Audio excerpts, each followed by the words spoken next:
Good afternoon, ladies and gentlemen. Ternan and I am here live for the Apprentice Worldwide event, and we are going to talk about how to find your dream job before you graduate, or at least try. So we have a distinguished panel here today, and we're going to try and attempt to answer several questions, and we're going to go around the room with these ladies and gentlemen, and we're going to try to answer first. They're going to. You can go wherever you want. All right, and we are going to ask several questions that you'll try to answer as best you can. First, you introduce yourself, what to do, and then try to tackle the topic of whether you found your dream job before you graduated. Where did you go to school, of course? And then we'll go around one time. Everybody will make a comment. And then the second question is, how they can give advice to their 19 or 20-year-old self. What advice they would give to themselves before they were graduating to prepare themselves to find their dream job. So without further ado, we have our first speaker who's going to introduce herself and then tell us about her experience in finding her dream job. Hi, everyone. Thank you for joining us through this podcast. My name is Malvelis Gonzalez, and I am a loan originator with BGI Capital. We are a private lending firm, and we specialize in residential and commercial real estate. I am a double Panther, meaning I graduated from FIU, did my undergrad and and got my graduate degree there as well. I am involved in many different things besides working and no longer school, but I am also part of the St. Jude sponsorship committee. And what is St. Jude? St. Jude is a research hospital to end childhood cancer, for those of you who don't know. And I am also part of FIU's REAC. REAC stands for the Real Estate Alumni Affinity Council. And that is kind of my way of giving back to my school and to FIU in that way. When did you graduate? I graduated from graduate school. I graduated in 2016. So it's been a few years now. However, I was not one of the lucky ones to find the dream job prior to graduation. I think I recently started with BGI Capital, and I have to say that now I believe and I like to think that I found it. I found that dream job, but it took basically all of my 20s and all of my schooling to be able to find it. And it's not an easy process, and everyone's journey is very different. Everyone has a different path, and I was one of, backing up a little bit, I was someone that at 12 said, I'm going to be an attorney, and that's what I'm going to do. And my life was set. I knew that was it. I was going to be a criminal law attorney. And then you grow up and you realize that's maybe not the path that you really want to go down. I started working at a law firm really, really young at 19. I was just starting college, first job in a law firm. And I realized how it's sad, but it's miserable how many of these young attorneys that they are just not happy doing what they do. And I think it was kind of a curse for me. But I started in the real estate department, which I think helped me a lot, because that's what kept me for 8 years in the legal field as a real estate paralegal. And I found that was my passion. My passion was real estate, but it was something that I had to discover and I had to go through in a very odd way in order to find it, but I was able to find it. And now I am in the finance side, but again, with real estate as the common denominator. So it's interesting, and it's different for everyone. And if you're one of the lucky ones that found your dream job prior to, congrats. But it's not the way for everyone. For most of us, I would say it's not how it goes. Perfect. Thank you. Our next speaker. Hi, everyone. Great explanation. I think you cut to the core of what the reality is for many college students and recent graduates. My name is Isabel Martinez. I am a licensed attorney by trade in the state of Florida. I dedicate my full time to originating private money and hard money deals. Basically, that is no income verification deals for real estate investors. Any deal that a bank would reject is what I accept and take on as a challenge. And finding that job took my entire 20s. To realize that I liked lending, that lending was my passion, took many years, and that's not something I found out immediately in school. I went to FIU, Florida International University, for my undergraduate, and graduated law school at the University of Miami in 2016, and I passed the Florida bar in 2017. And I guess I was so caught up in the minutia of schooling and academics and structure that I never went beyond that. And you know, it's something that students need to, there's a lot of pressure on getting good grades, but focusing solely on that doesn't allow you to discover what your true passions are. So I didn't find my job in school. I found it more after, as soon as I graduated, as soon as I finished taking exams, I found my dream job at 26. So I would say that the way to find that, the advice I would give my 20-year-old self would be... That would be later. So. Later. Okay, yes. So let me go back and finish elaborating. So no, I didn't find my dream job. So I didn't find my dream job because I was so focused on schooling that I forgot about the world outside school. And once I closed the book and finished all my examinations, I really got to evaluate what my strong skills are, what am I good at, what am I not good at, what is it going to make me happy, my adult life, what do I want in my future in terms of quality of life, time with family, happiness. Once I thought about those very deep topics is when I realized what I really wanted to do. And school doesn't teach you that. Thank you. Hi, everyone, and listening to this discussion, two young professionals that are on their way. I like to bring the perspective of the fact that I'm a current recruiter in my role. I actually do have the function of a management role within a bank. I'm in my 50s, so that's going to give you a little bit of a contrast as to why I'm even in this call, talking about young professionals and reaching their dream job. My name is John Rodriguez.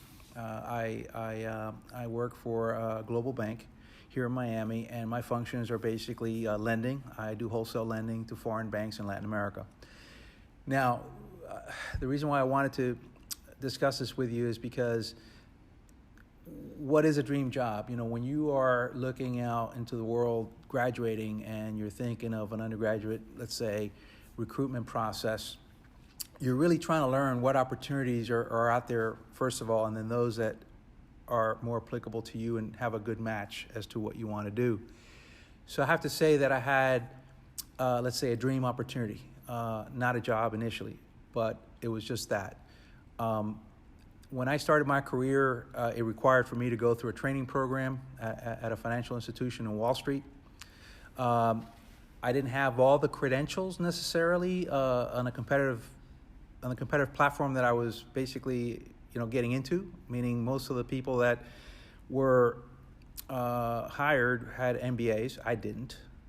I had done some graduate school work at the time, but the thing that it made it very interesting for me is that I capitalized on the recruitment process at the school. Now, in those times, basically the way that major institutions went and recruited into your school, and I'm an alumni of Rutgers University in New Jersey. Basically, the recruitment department lined up interests of firms that were coming in to interview, and then you would be one of those candidates. Ironically, when I got my first interview from my first job, one of the things that they were looking for were traits about the job that I thought I was good at. But the one thing that I did in that opportunity is I gave them my ask. This is what I would like to do. And it was interesting because the recruiter felt that there were some qualifications that, I could commit to. But I feel that what that opened me was my ability to understand where, if I was a match, would that be a good role for me to get into. So what I want to say is the role that I accepted in my newfound opportunity was not the job that I wanted. It was my foot in the door. And I think that we have to be conscious of the fact that we're not coming in with a full skill set necessarily to do the job that is your dream job. You have to develop and get there. So what I had was my dream opportunity. I had my foot in the door. So having said that, once I was in the position that I was in, which was an analyst position, I did everything possible, and I did everything that I would do to go beyond the demands of the functions of the job and the tasks that were required of me. I would volunteer for new opportunities to do something extra and to impress upon my manager that I was hungry and that I really wanted to do a great job and advance with the company. What that allowed me to do was that within a year, when the training program opportunity was available, I was one of the candidates that, without necessarily the qualifications, I took that role, basically preparing myself, taking graduate school courses to be at least at the level of academic requirements for me to handle the training program. And sure enough, that's what got me to go through this training program at Irving Trust Company at the time. That led to my dream position.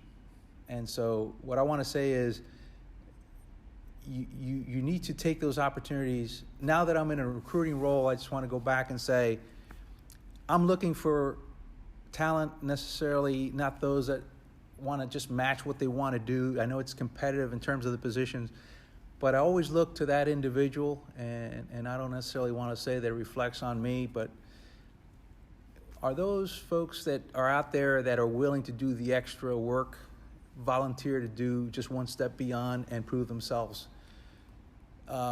They will find the dream job eventually, and we've heard a couple of examples here. It wasn't necessarily the way they started, but they ended up getting that opportunity that led to their dream position. So I'd like to pause on that. Go. Okay, hi everyone. My name is Shalako Viener. I'm a corporate banker for more than 15 years, trade finance specialist. I would say that in the banking industry, I've been doing really good. Even though if I was not meant to be a banker, I graduated from a French school. I went to the Air Force, and then I studied physics. Then we went to a law school, so you can imagine it's been like a journey. And then my initial work was as a legal counsel for a pretty large corporate in the consumer product area. Then I moved to the procurement area. Then I moved to the States. That previous job was in France. So then I moved to the States and I restructured a small medical company. Then I went to work in the back office as a bank. I did a good job and I moved to the business area. And then I was handling all the corporate international for that bank. Then I moved to another bank. I opened an operation in Mexico, in Colombia, Peru, and now I'm in a U.S. bank, being the trade finance specialist. So I was initially going to say that there is no dream job, but actually all my job has been a dream, and just for one reason: I never get bored. I always look for challenge, and look for learning. So at the end, it's more about the journey, the team that you join, and the possibilities, as John mentioned, put in front of you. So you have to be willing to take the challenge, prepare, always learn, and grow in whatever opportunity you have in front of you, because you never know what they're going to put in front of you And that is when you have to jump in and use your skills. Definitely studying and learning is very important because you're going to need those skills in order to be successful in any organization there. But the important thing is understand what the organization wants from you and be part of the right team. And the right team doesn't mean that the easy team is the one who challenge you, the one who teach you, the one to push you to out of your boundaries or your area of comfort. So that's the key for success at the end.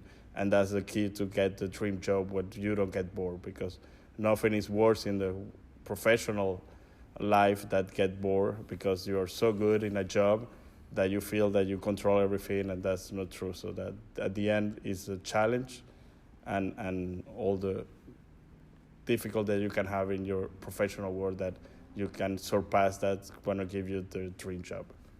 So, Hernán.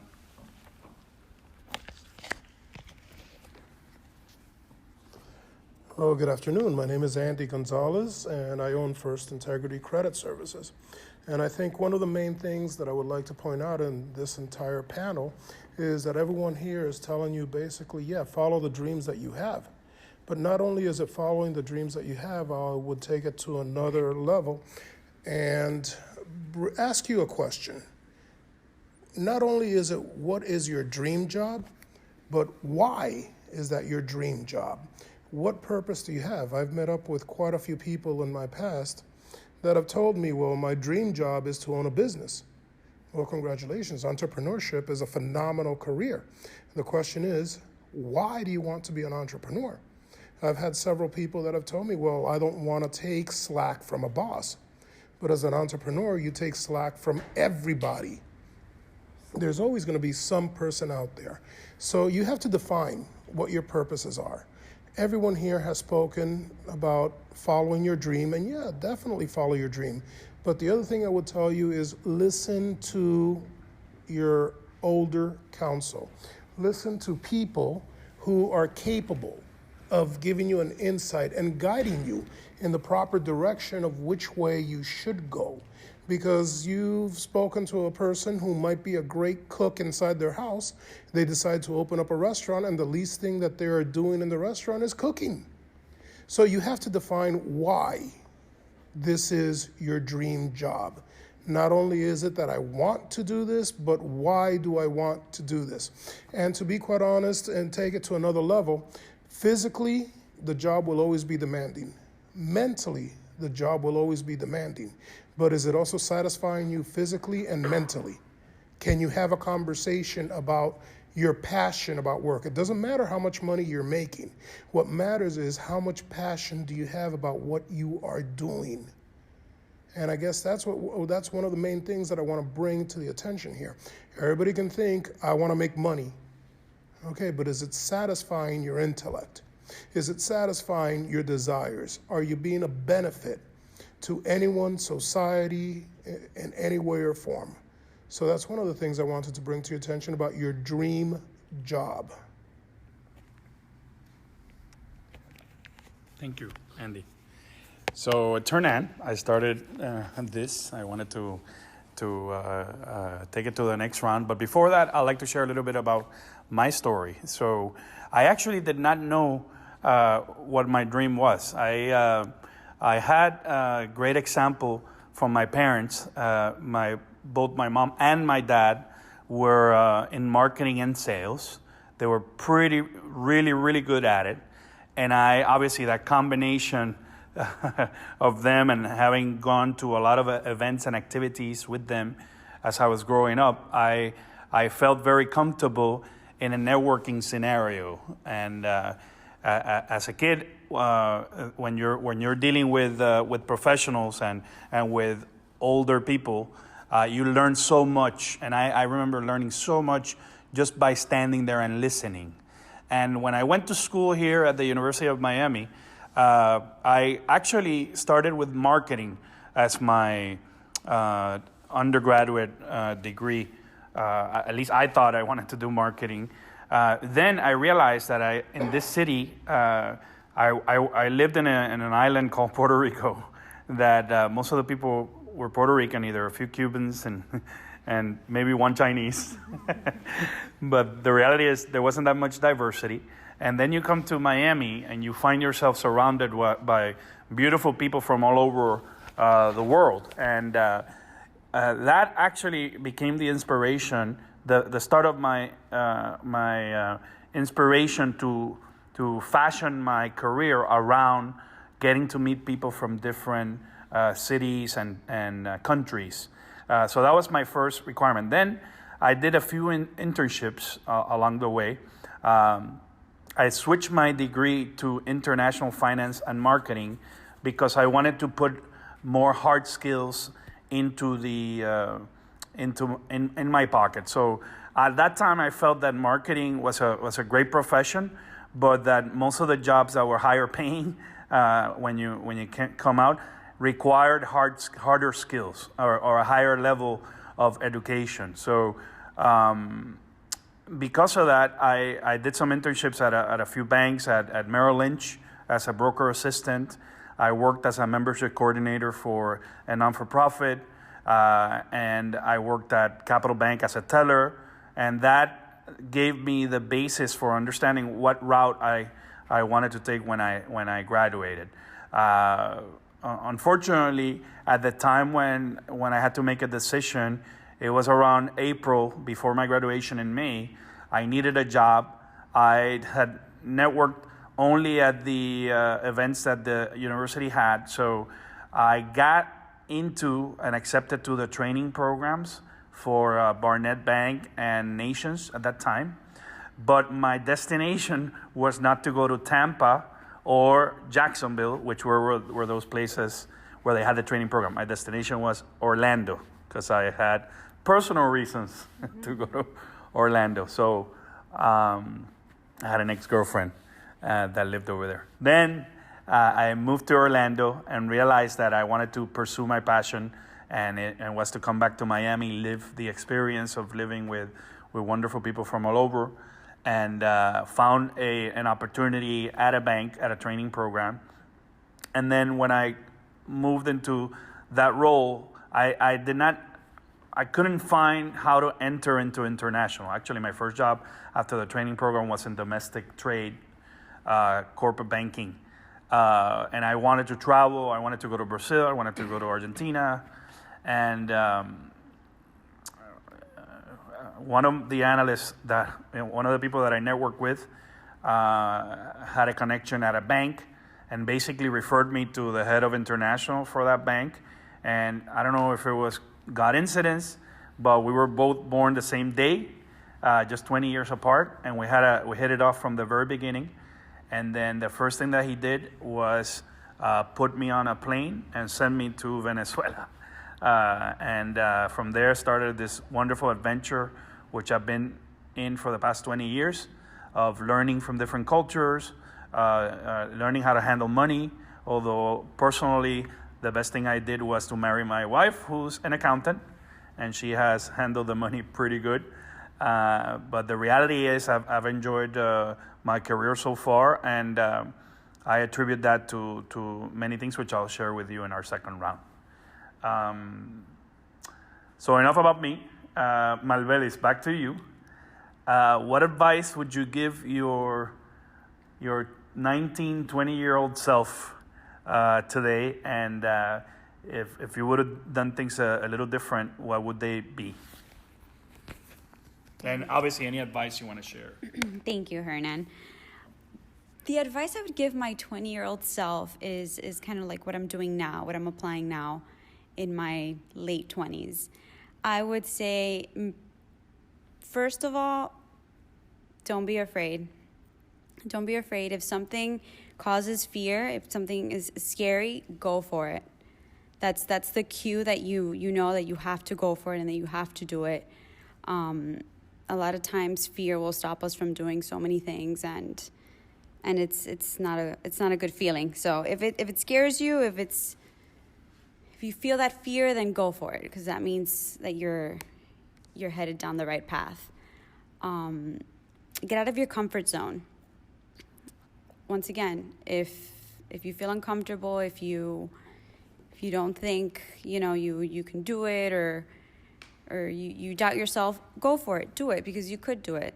Whatever you set your mind to, you literally could do. So that's my first advice. And my second advice, I guess because I'm in real estate and now in financing also, network. It is super important, and they don't teach you this in school. They don't even mention this in school.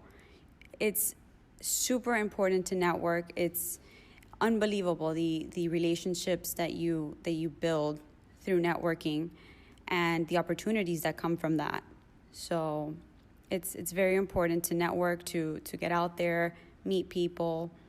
And that's how I found my latest job.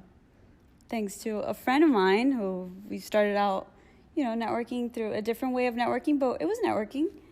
And he introduced me to someone else, and now I'm here thanks to her. And he has a big part in my dream job. So those are my two advices. Thank you, Marbelis. The advice I would give my 20-year-old self would be to explore any doubts you have, to not be afraid to dive in and understand why are you doubting something. I would, you have a plan growing up, and I think that culture has a lot to do with it. You grow up to follow a certain track, but if you have any sense of doubt about the track you're going on, it's never too late to deviate and to kind of step back and say, hold on one moment, I'm going to stop this, pause this, and kind of reflect at what are these doubts, what is my gut telling me, why am I feeling a certain way, before jumping in and not really analyzing a decision. The other advice I would give my 20-year-old self would be network, and I know you touched upon this, but to not be afraid to network in college, because networking builds up a lot of skills that are crucial in your professional life. You learn how to speak with people, how to sell yourself as a candidate for a job or for any opportunity. You learn how to build relationships, critical relationships that are going to be very monumental for your professional life, and you build friendships, and with those friendships open other doors. So I would to have told myself hey, don't be in that same little group of people, network, not even in events, just in your school, and join clubs. I mean, in your places of worship and your activities. If you play basketball, network with those there. Build relationships beyond your comfort zone, and utilize those relationships to get you to where you need to be and to help you pursue your goals, because you'll never know who you meet that will allow you to help you get one step closer to where you need to be. I think those are the critical things that I would tell myself again. Thank you. Wow.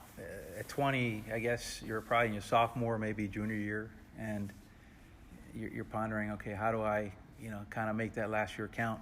And you're really looking at 2 summers maybe to figure out if you can get an internship. I would give myself the advice, try to get into an internship. Try to prove yourself if you can, and work within that internship for the opportunity, not just to network, but to understand the industry that you're in. And you could do that through what we call centers of influence. There are organizations. I give an example. Hernan and I are part of the Trade Finance Committee, along with Shalako. The Trade Finance Committee of FIBA focuses on trade finance issues of the industry. But what's interesting is we come face to face from time to time with young professionals that are in college and are asking us all kinds of questions. I wish when I was 20 I had resources like that where I can go to leaders in the industry to say, hey, tell me about what you do. Not how you got there, but just tell me what you do. Because going back to what Andy said, do you want to do something that you're passionate about? Well, great. See if this is it. You get a chance to test it out. Here's another thing that I also know only from experience, and I give myself this advice, going back to the statement, don't be afraid to fail. When you're young, you get a lot of do-overs. And I have known people that have been in business and all of a sudden they want to be a screenwriter because they felt that they had connections within the industry or someone who motivated them and say, this is what you want to do. just a complete beeline to something else. Your decisions will be a stream of events that will develop as a result of that decision, but don't think that it's going to be that planned out.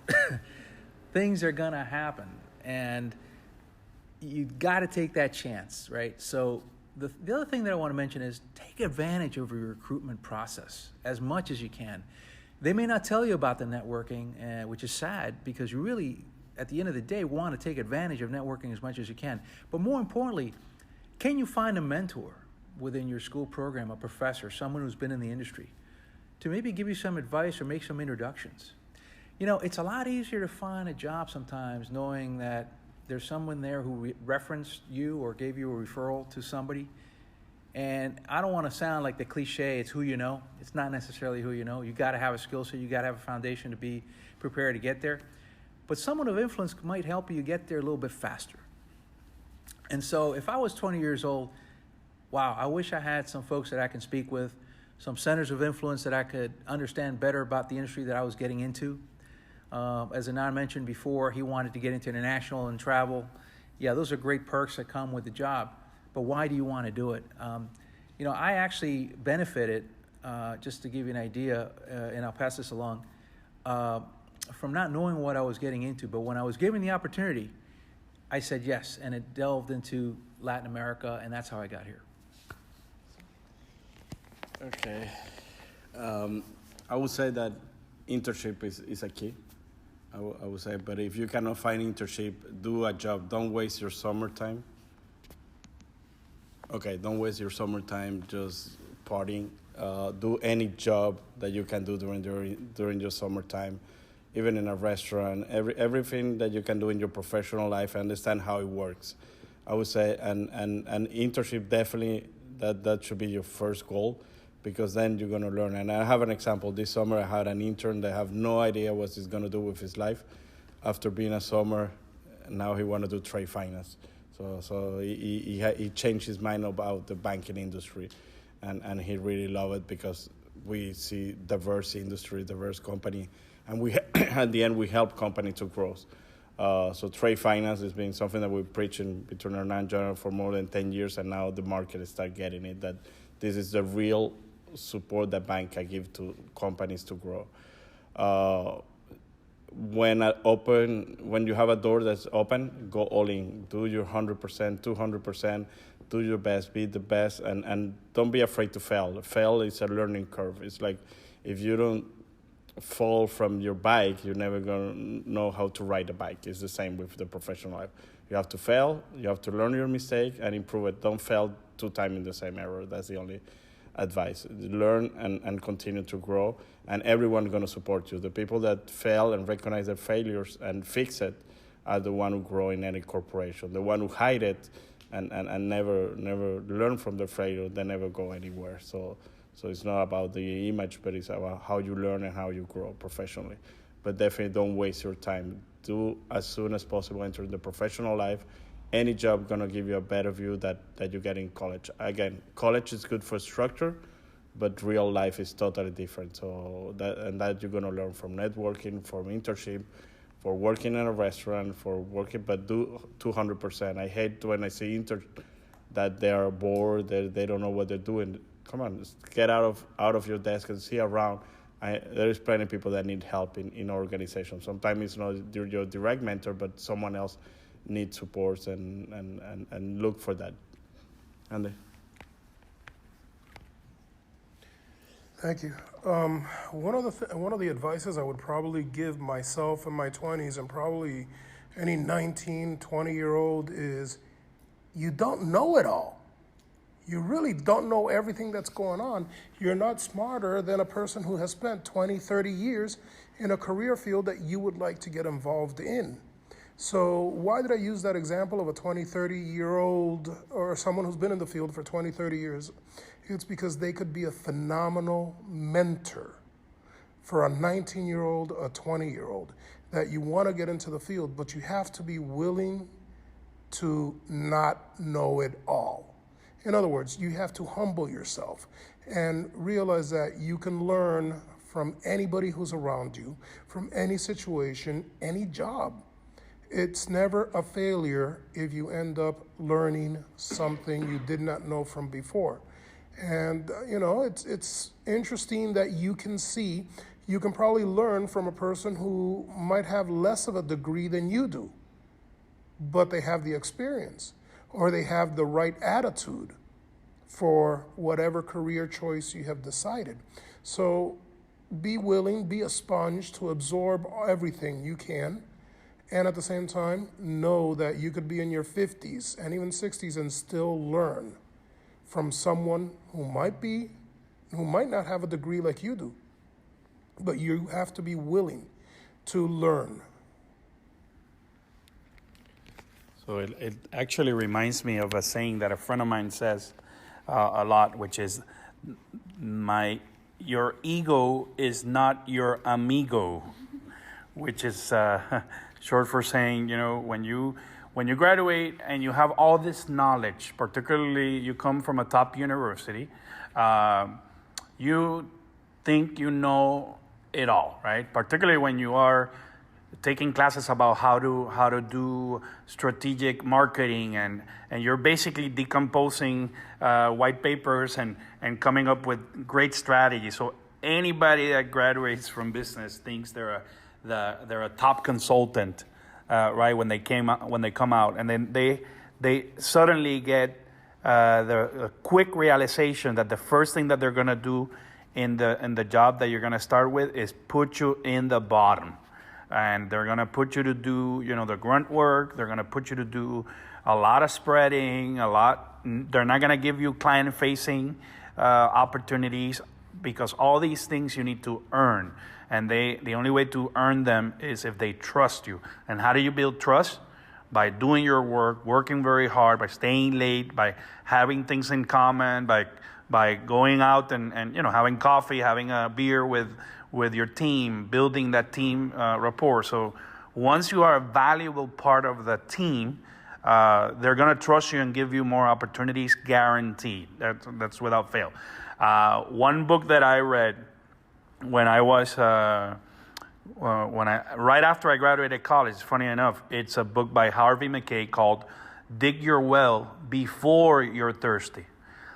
Some people do the most terrible thing is that once they find the job that they think is their dream job, they stop doing what they need to do to get to the next level, to build their network. I always say that, networking is a continuous process. You never stop networking, whether internally in your organizations where you work or outside. And the other thing that I would tell my 20-year-old self was, find organizations where you can find mentors that have been through it all before you graduate. So obviously, I became part of the Florida International Bankers Association after I became a banker, but that was after. If I would have had an organization like Apprentices Worldwide that would put me in front of all these amazing executives from around the world in any major city, from any type of industry that you can imagine, I would be calling every single one of those people that said yes to becoming a mentor and a sponsor, and asking them 20 or 30 questions about their industry, even if it's not my industry. As a new entrepreneur, after almost 25 years in business, I realized the other thing is that you are networking sometimes too much within your industry. And one of the things that I really appreciated nowadays is learning about small businesses and their struggles, and how I, with the skills that I have, can help these people get to the next level in their businesses, having them find solutions for their credit and for mitigating risk, et cetera, which might not be that appreciated with middle-sized and larger businesses. So again, everything happens for a reason, and sometimes you don't know, but I encourage all of you to dive in and start doing things way ahead of time. 19, 18. By the way, so John is one of my mentors. I actually learned a lot with him. He's almost 10 years my senior. I don't want to share that, but by the way, and Andy, which not this Andy, but his son is one of my proteges, and he went completely different direction. But the skills that he learned with us have nothing to do about being a doctor. It has everything to do with how to treat people, how to network, how to treat people with respect. Older, younger. And those things you can't, it doesn't matter what profession you do. Those are the skills that you learn with having people that care about you and that tell you the truth. You're doing something wrong. You're doing this right. Follow the path. He can teach me all he wants about, how to cure a kidney. But I can show him a few things about how to be a dad, for example, and how to be a good husband, right? These are things that besides my profession that I can share with him now that we are, friends and that we trust each other, and that came from a very serious relationship about a particular thing. So, beyond your careers, these mentors, they have your back, and if they trust you enough, they'll carry you through. And the more people you have that have your back, the more confident you are. I spoke enough, and we all had some great insights. I want to thank everybody. We're going to share this recording with our group around the world, and I'll send you a link, obviously. So anybody that couldn't make it, we don't worry, we'll have this recording for you. And any questions, feel free to go to apprenticesworldwide.com or go to our social media. And if you want to know where the next events are, or anything that we can do to clarify any of the things that were said here, if you want to meet the panelists here, please feel free to reach out to us.